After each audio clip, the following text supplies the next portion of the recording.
Hello, everyone, and welcome to another episode of the KTG podcast. So, the mission of my podcast is for us to realize that we have access to our own power to gracefully navigate and just glide through those changes and manage those transitions in our lives, whether that be changing practice areas, careers, buying and selling businesses, retiring, quote unquote, which is really reinvention, going back to school, dealing with a health scare or a diagnosis or anything else in your life. So you're great and you can rise above, and you can even be greater than anything, any change in your life, because it's about how you bring that greatness to the world through your brand. So I do this podcast for two reasons. One, I truly care about humanity deeply, and I want us all to see how great we really are and how we can pivot and change.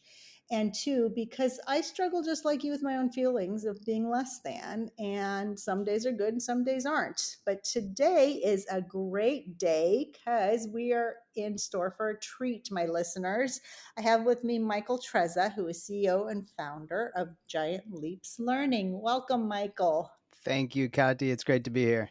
Thanks for being my guest. Michael and I have known each other. How long has it been? I was trying to think It's about that. been probably about 6 years. Has it been that Yeah, long? I believe it has. It was before Scarlett. Yeah, so she's 5.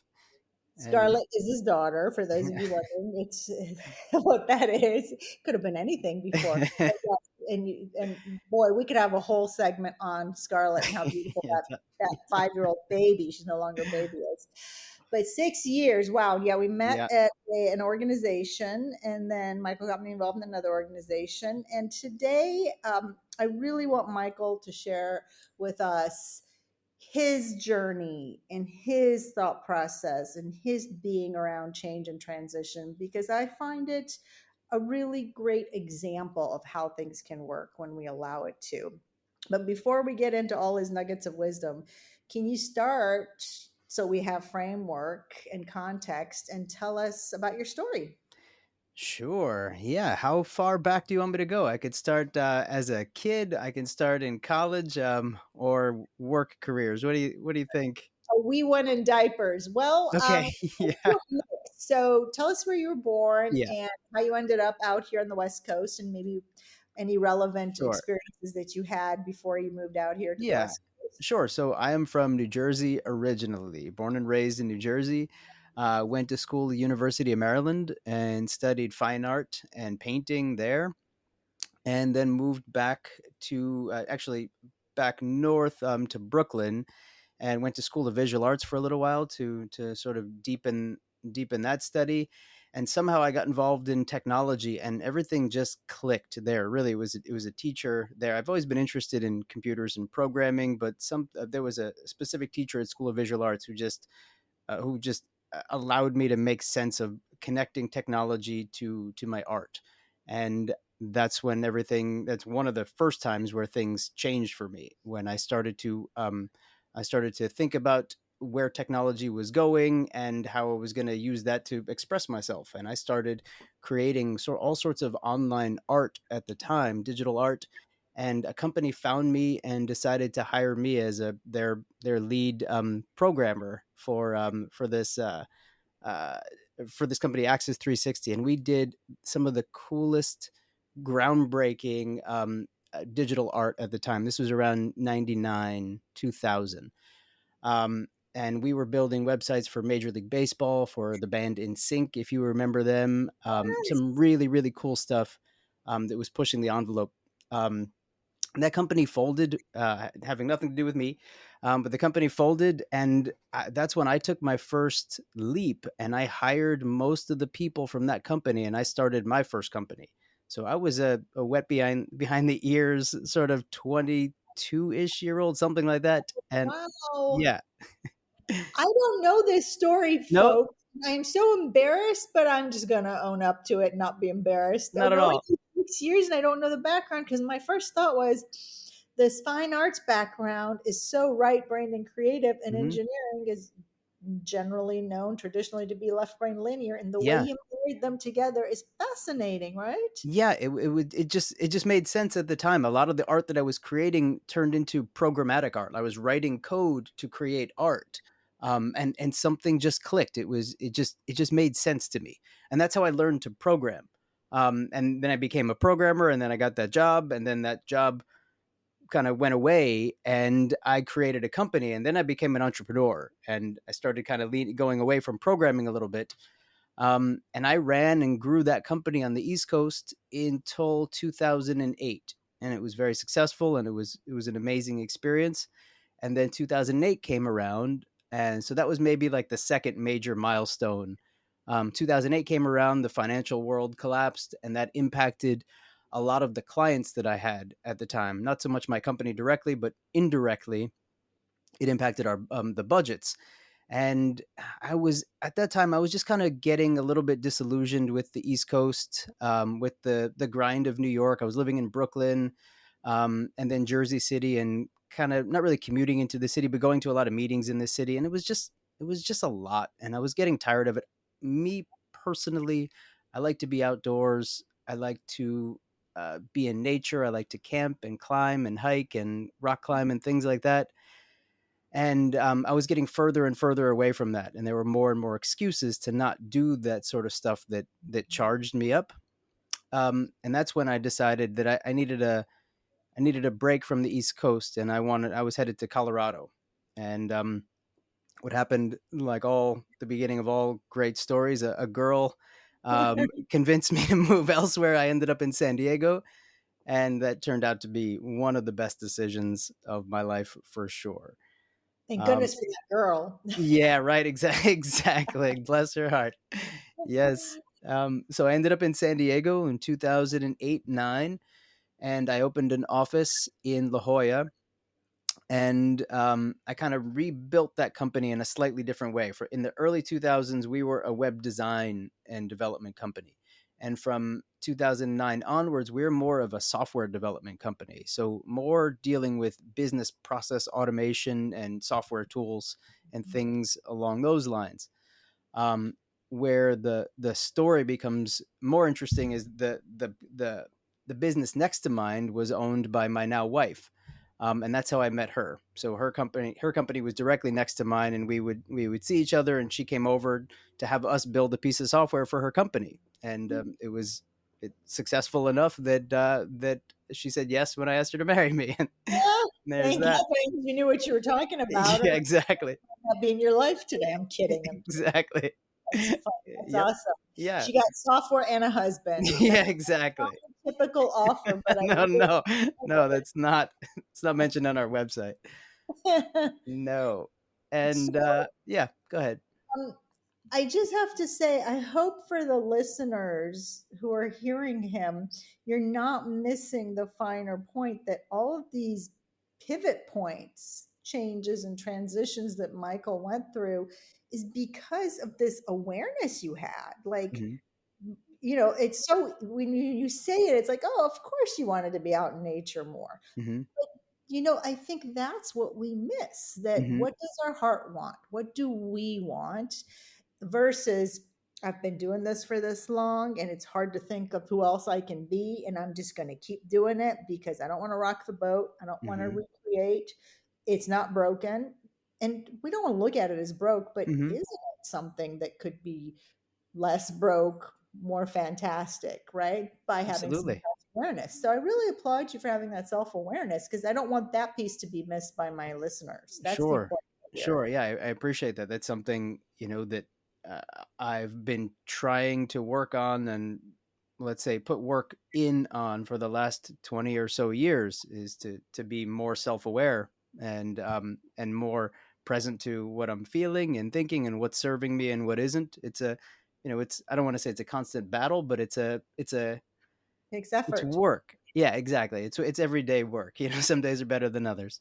And you guys can't see Michael, but he's a pretty manly man. He's not like talking about feelings as in those mushy feelings, because I really think that's the trap we all fall Mhm, into. When I say self awareness, one, people don't take the time. They just get mhm, out of bed and start it on email and they're on autopilot and life is happening to them. So disempowering. mhm. But also, they're like, oh, geez, these feelings. One, it harkens back to our past and we don't want to go there if we haven't healed a lot of our wounds, which Yeah. everybody has. But two, it's like That's not business. That won't get me success if I look at how I feel. And so you're a manly man. I just really want people to really realize that you have to lay aside those old limitations that you have around Yeah, this. It won't let you change and grow otherwise, right? absolutely. Yeah. Good on you. Yeah, thank you.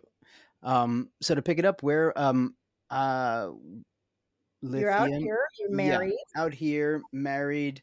And so yeah, so from 2000 and oh, so we got married in 2015, but I would say from 2010 to 2000 and I mean, until Scarlett was born, that was slightly different, but she was born in 17. Those years I was growing lithium and working on that company.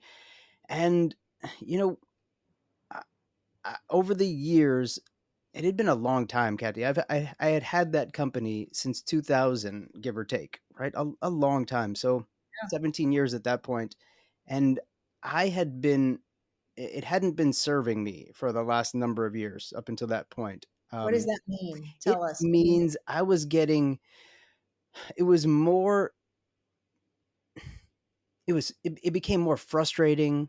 It was not I couldn't grow it the way I wanted to, and I knew that I didn't have the energy to put into it anymore. I was getting burnt. I mean, I was getting burnt out on it. It's as simple as that. And I knew what it would take to get the company to a place that I wanted it to be, and I wasn't willing to make that trade.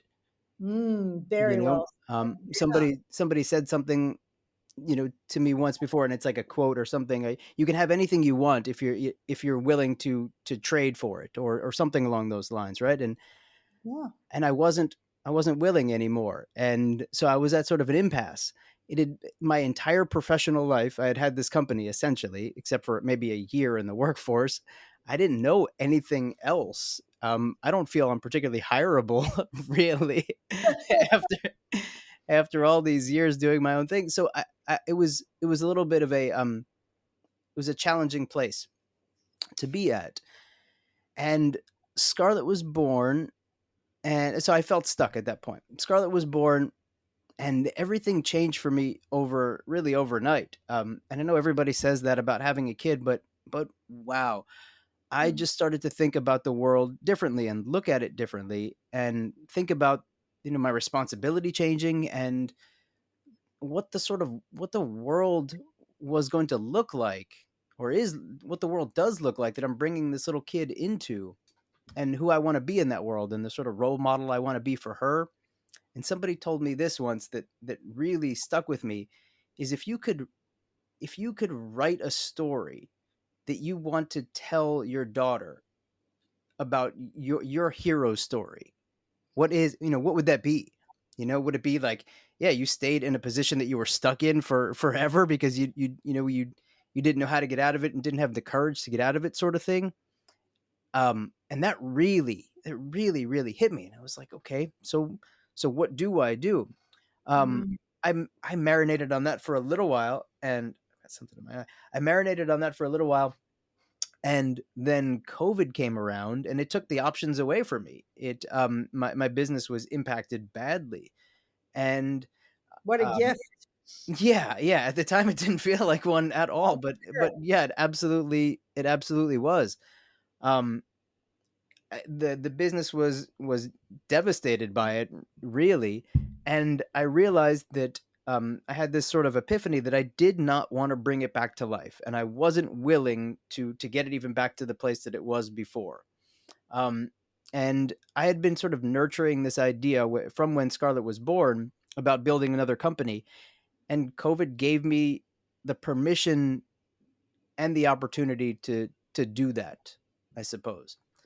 And not suppose, it is just the fact. Well, and you gave yourself the opportunity and the permission to be brave enough to step into that, really, is how Yeah. I view it. Maybe you're too humble, or maybe you're getting there in your story and I interrupted No, you. no, no. But Yeah, you're right. truly, you have so much foresight and ability to stop and look at things and self awareness and be okay with being stuck. Were you okay with being stuck before Scarlett was born, by the way? Because Oh that's a no, question that always comes up no. I around. was never okay with it. I didn't know how to get out of it. But I had always I was always present to the feeling of being stuck, and that I needed an action, and I wasn't sure what that action was to get unstuck. And so you were patiently waiting I or mean, impatiently I was waiting? impatiently waiting. Yeah, I was impatient. I was getting more and more frustrated, as time went on, and feeling more and more trapped. As the days piled on, it felt like more. It felt harder to move away from what I know or what I knew. So here's the real question, because I hope a lot of people that are listening are saying Mm. to themselves, geez, I feel that way too. I'm Oh yeah. stuck. I'm at an impasse. I'm impatient. I want tomorrow to come so I can feel like I'm moving on with my life. All these Hmm. natural things that happen. Hmm. And so, what exactly kept you going on this journey rather than? I mean, I guess you could say COVID, but I'm not going to give COVID that No, much. it wasn't that. It was that was the spark, I suppose, or the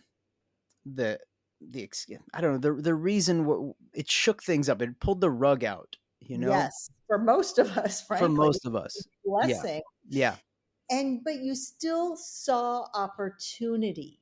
How did you keep yourself grounded and focused? And I really ask that because Yeah. from my experience, that's the key. Because when I was, for instance, going through my breast cancer journey, somebody, and I wish I could remember who it was, gave me the advice at the very beginning, said, Ketty, stay grounded and focused. Keep both feet on the ground so you can Mhm. make good decisions. Every doctor's visits, everything, you're grounded, you're focused, you're anchored into the universe, and you're not going to make bad decisions. Mhm. And that also allowed me to be patient. So, what worked for you in that time that we can learn from? Um one of the there's probably a lot of answers to that question. But I think one of the things for me was that time period was really monumental for me. So many things changed. And one of them was how I wanted to walk through the world, how I wanted to be and show up, I suppose.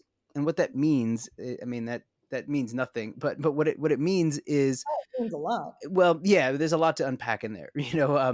What that means is I for years was never able to ask for help before.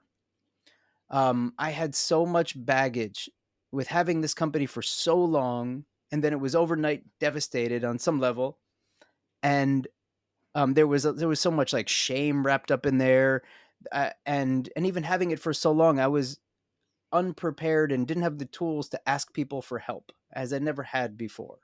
Mm. Um, Starting something new kind of immediately removed all of that baggage, and I did a lot of reflection that year, and realized that one of the one of the mistakes that I had repeated, one of the patterns that I had that wasn't serving me, was not asking for help and not being vulnerable with people that I know would be willing, able, and wanting to help. Amen. Yeah. Yeah. That's a really big deal if I can pause and point that out. And Brene Brown would be very proud of Yes, you you would. for Yeah, this. You know what I'm talking I about. do. And if you don't just Google her. But Michael, I know, certainly does because you have read so many self help books. And so, yeah, that's the other thing I wanted people to know. Like, this stuff doesn't just happen to us overnight. It does take time and effort investing in ourselves. And before we got on, folks, Michael was showing me his stack of self help books that he's, done and donating. But the point is, whatever level you have, just working on yourself a little bit will allow these insights to come out. So I just really honor you for your ability to see that asking for support and help is tremendously important Mhm. and being vulnerable enough to ask. And I love the fact that you're this manly man. And for those of you who are wondering what the heck I mean whatever you want it to mean, draw your own picture. But Michael is male, okay? And so if that works for you, he should be wearing a tool belt and hammers and whatever this awful stereotype we have of the genders, as opposed to gender neutrality. So this just applies to everyone, right? Because I think a lot of times the male orientation loses out Mhm. because oh, I got to be the breadwinner. I got to suck it up. I remember my dad, going to a job that he didn't like Hmm. because he had to provide for us. And I don't think that's fair to the male orientation. Yeah, So I I really honor agree. that in you. Yeah, on that note, I do have to recognize my wife's role in all of this. If it weren't for her, none of this would be possible. Not in the same timeline or, you know, universe. If it weren't for her support and constant encouragement to lean into these kind of dark places, um, Mhm.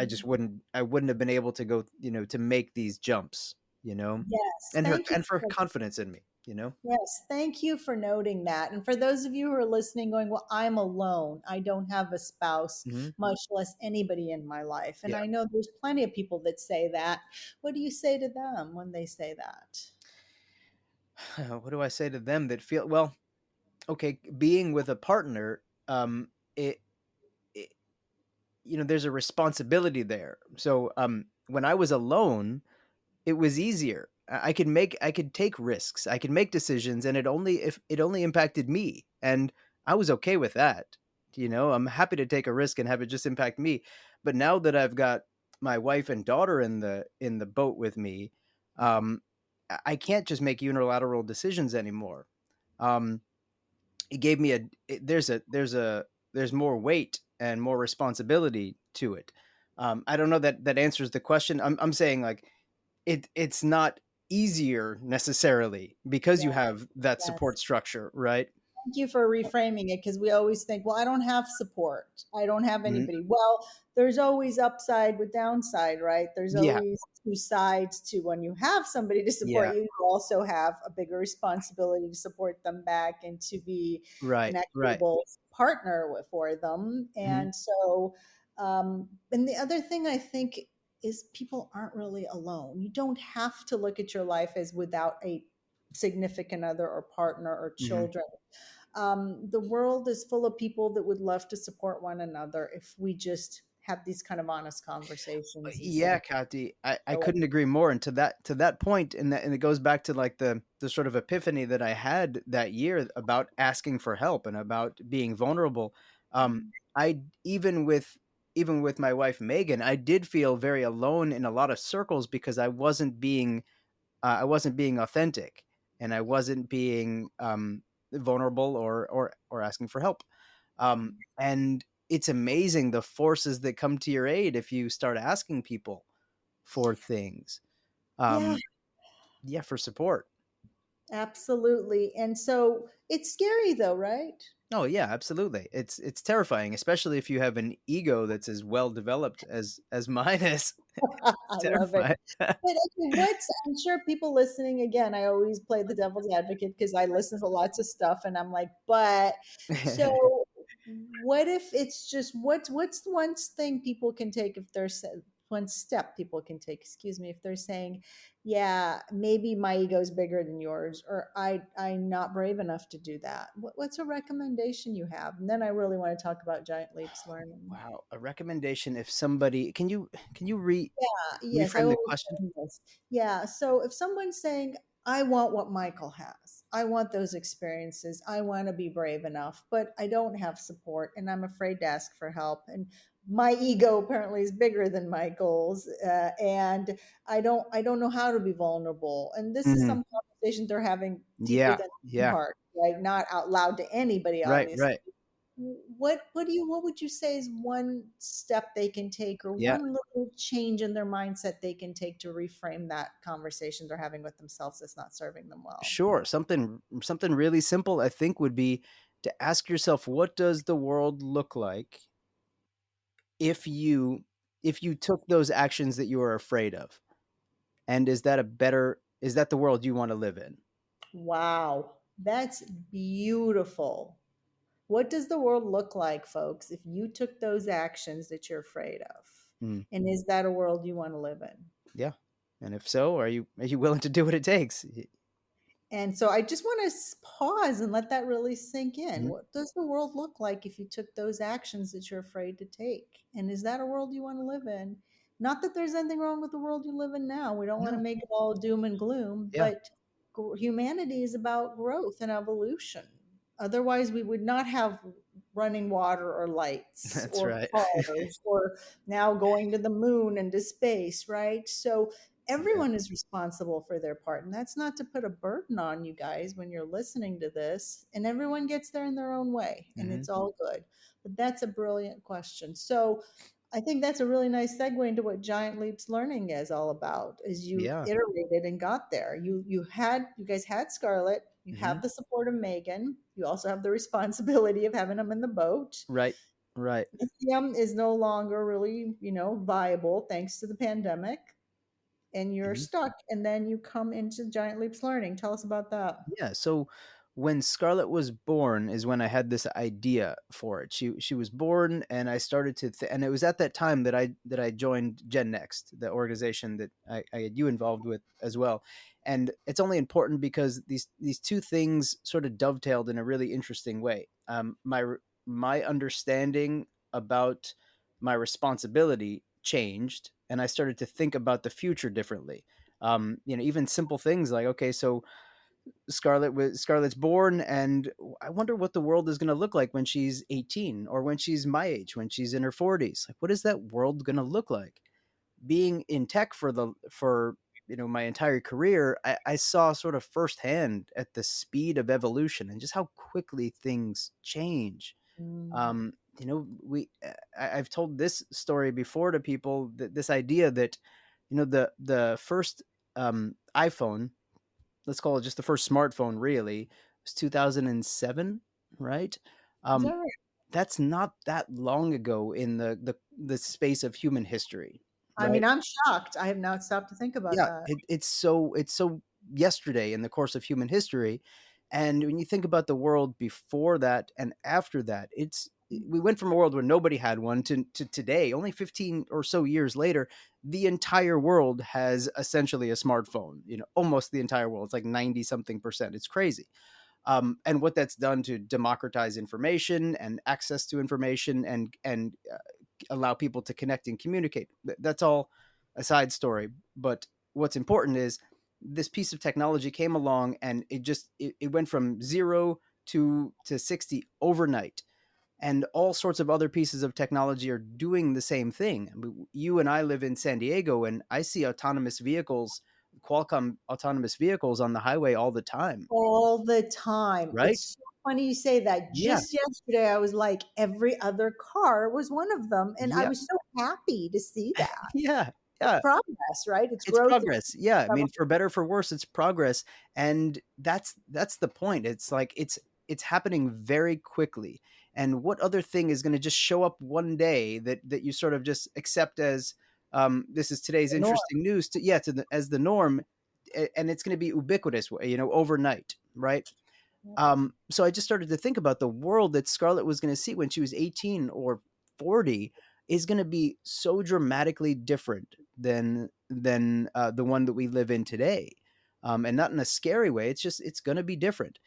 And the organization Gen Next put me in the same room in dinners and programs with sort of thinkers that are doing consequential thinking about these sort of heavy topics.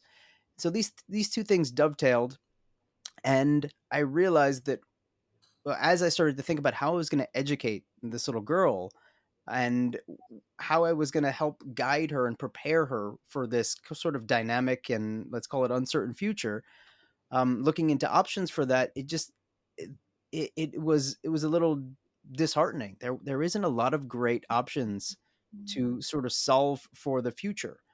Um, Schools do a great job, by and large, about teaching kids history, but not so much about teaching them about the future, right? I mean, that's you know, Very good point. We could have that educational yeah, discussion, yeah, which is partial with what you're about, but yeah, that one point could be an hour's worth of yeah, conversation. exactly. So that's its own conversation. But the point is, it drove me enough that it just stuck with me enough that I thought I had a solution for it. I believe I do have a solution for it, and I decided to, when the pandemic happened and took lithium sort of away, is when I leaned into that and really put all of my effort into it and started to build Giant Leaps, which sort of in the simplest terms, it prepares kids for careers, college, and life beyond.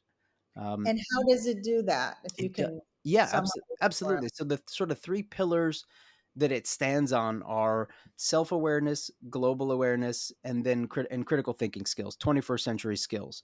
So what that means is, I believe if you we believe if you can help a student understand their natural strengths and natural interests, and then introduce them and expose them to the interesting opportunities and challenges that are absolutely coming our way in the future, and at the same time use that engagement to teach them real critical thinking skills, how to discern between good and bad information, how to find information online, how to test the validity of solutions. uh, we have a real potential of creating a leadership class that we're just at a loss for right now. I love it. You know why I love it? Because I think it's beyond, and you use leadership class. Hmm. It's about humanity, Yeah, being a yeah, leader, evolving, right? And absolutely. then, of course, leaders come to top. But I think everyone can be a leader at that point, right? Yeah. And I think we distinguish too much otherwise. But I love that, and I love the fact that I'm hoping you'll put me out of business one day, Michael, because right now I teach the natural talent component and bring that out of the adults I work with Yeah. because I didn't think I had a natural talent when I was just a Hmm. quote unquote lawyer. But then I was like, oh my gosh, look at all this capacity I have for Hmm. being a human being, Right. right? Rather than just having a role in Hmm. society, I have an identity. And so you're really, it Sure. sounds like expanding into a small human being's identity. So Hmm. that's my next question. Is this geared towards obviously what age category are we This is talking high about? school students.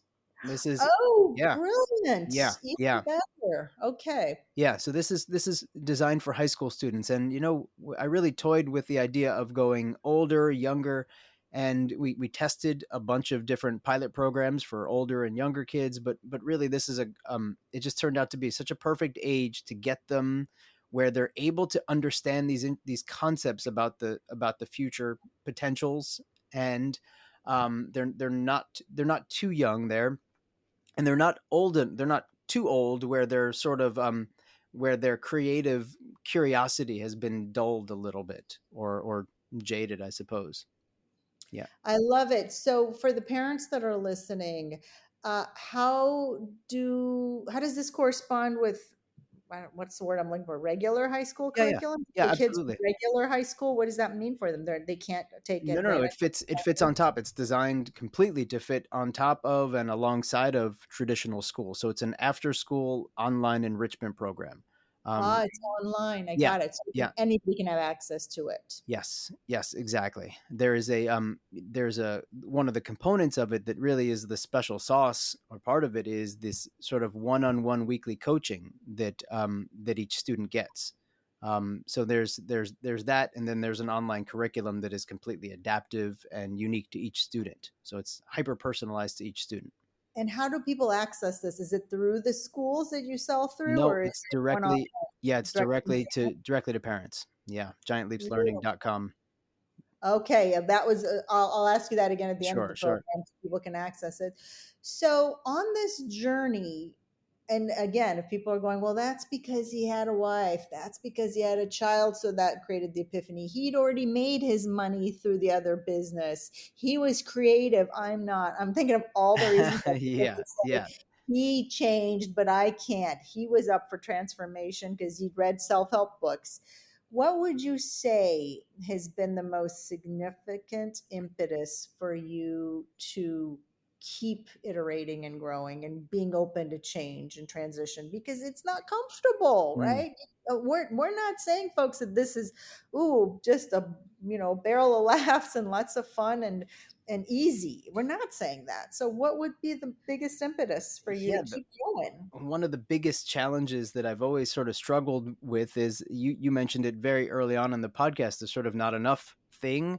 but it's for me it shows up as like who am I to to Mm. do this? What do I know about this? I have a lot of I don't know what the word is. Let's just call it like embarrassment, I suppose, or shame or whatever wrapped around things like that. And I never graduated college.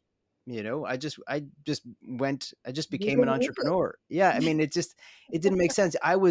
The thing for me was in college, I was so interested in so many different things. It never turned into like enough credits in any particular area that it was deemed. I would take philosophy classes and logic classes on top of my art stuff, and I was just interested in everything.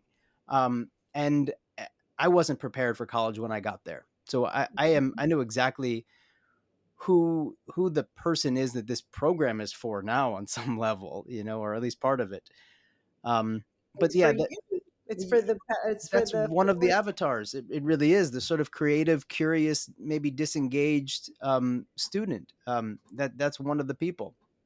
But because I think you're beyond college. Really, that's how I look at it, and that's no disrespect to higher education. no, not at all. I was Respect higher. always a self-directed learner. Always, I always had a Yes, wall full of books, whether in college or as a kid. I was never not a learner. That avenue didn't align well with me at the time, and I didn't have a support structure. Both Neither of my parents went to college. I didn't. Nobody knew what to tell me to do, sort of thing, right? Um, but there was a lot wrapped up in that for me. So I think the biggest impetus to things for me was like me saying, who do you think you are to do this, especially going into a company that's in the education field. yeah. What do you know Oh, about? Do you know what beautiful. I mean? Oh, That's a do I really difficult one. Yeah, good on you for taking that on. I hope you all got that. What Michael's saying is, and I know there's a parallel for every individual out there. Michael's Hmm. just a brave, strong person I deeply respect, and I hope you do too for being able to say what we all want to say is he hasn't finished college and his parents didn't have that higher education. So who's he to go in and teach anyone in the educational space or tap into it? But it's that famous quote, and I want to say Marianne Williamson said it in Return to Love. It's from the Course in Miracles. Who am I who are you? People think, who am I to do great things? But who are you not to cast your light out there? And I Hmm. just butchered it, but you get it, right? Hmm. Yeah. Because people oftentimes who don't feel worthy is for all of us. Nobody feels worthy. We forget that we're born worthy, right? A Hmm. child of the universe, God, whatever, Yeah. however you Sure. look at source.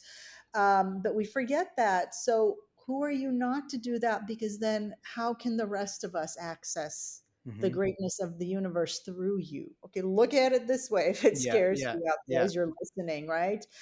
Because by not doing anything, it's okay. You don't have to do anything, but by not doing it, then you're denying us your greatness. Hmm. And that's how, let's not be dramatic. Is it a shame?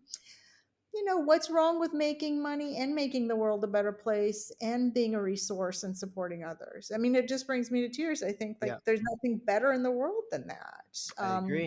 I think we fear greed and being too wealthy, or perhaps we fear people's resentments if we're wealthy, or failure around Hmm. money, and who am I to do it? What's the alternative? Hmm. Right, Yeah. really, and that's where the change cycle happens. So I just really look up to you for that. Thank you. Well, thank So you. look, we know you're not perfect, and we got the lessons you just taught us, because no one's perfect. So what's one thing, let's shift gears, what's one thing that you are challenged with? I don't like to call it struggling with, because I guess we could call it a struggle. That's just a lot of drama, I think. What's one thing you're challenged with that we could either brainstorm or I could coach you through? What's going on? Um. You know, this is an interesting one. It's something I've been thinking about a lot lately. For for me, things have I've been able to learn and do things, and I don't want this to come off the wrong way. Um, Things have come easy to me in a lot of ways. If I want to learn something to be able to do it, I typically can pretty quickly. I'm a very focused learner, and able to I'm just able to do things and learn things quickly. That's a blessing and a curse. That's really wonderful. As an entrepreneur, that's great because I can get my hands dirty with a lot of things and be able to execute and then delegate and hand off and whatever. But where I've been struggling lately is I'm in a really new area with this business, and I don't mean industry. I just mean a lot of the tasks that I'm doing are new for me. And one of my dragons is patience. Is impatience. I just want all of it now. I want all of the things to be done now, and I've got a to do list of 20 pages over here, and it just seems to keep getting longer instead of shorter. And that's one of the things that I struggle with is just impatience. I just want it all to be done now. That's a fantastic challenge. Again, because I think it's everyone's challenge. It's my challenge. And so here's what I have to say about that for you and for everybody else. And in fact, I was just every day I read a lesson in the Course in Miracles. And Mhm. today's lesson was it's either lesson 134 or 136 for those of you who want to pick up Course in Miracles, acim.org. I always plug it because, it's just such a great resource and I get not a dime off of that. None of this really. But it's about the fact that the more we plan, the more we feel like we need to be in control and the more we don't allow ourselves to be in the flow of creativity. Hmm. That comes from the fact that we don't have faith that everything's going to work out. That's great. So Yeah. it's a defense against the truth. And the truth is what? It's a benevolent universe that's always going to take care of I us. love And that. that we're not a body. We're connected to all the divine power of the universe. And so, I ask you to step back from your task list. All of us, I do this and say, look around you. What is it that you don't have in your life in the present moment?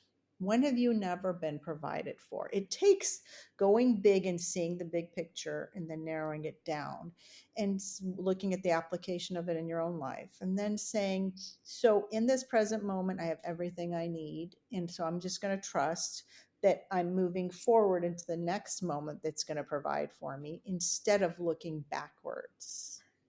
And actually, I Yeah. think if you look backwards, you'll find you've been taken care of and Yeah, protected. I absolutely have. Yeah. Yeah. It's just we want to keep looking forward, but we got to stay grounded in the Mm. present moment. And so, my cancer journey was that. I was forced to slow down. Thank God they didn't slow me down too much by making me do chemo radiation. But every day I started practicing half an hour at random times, like a Tuesday at 10 a.m., which to me was like insane because I felt like such a loser, right? Like people are working and you're sitting here staring at the trees and pondering life. It has been the best resource. And I just, when I hopped on that operating table and I was like, take my left breast. I know this might be too much information for some of you, but it's life, right? Yeah. I just turned over control to the universe. Like there's ultimately nothing you can do in that moment but do Yeah, that. You absolutely. think you're turning over control to your surgeons, but you're not. You know. So I don't want everyone to have to learn to practice that way, okay? Like that's a little drastic, but whatever. We all have our own journey and that was mine. But where can you practice throwing up your arms and giving up control? That's That does not great. mean not being willing to take the next step and the next step and the next step, but not pre planning and premeditating and pre calculating, Mhm. which a lot of people listening might say, hey, that makes for a good business and that makes for savvy people and in motion and producers.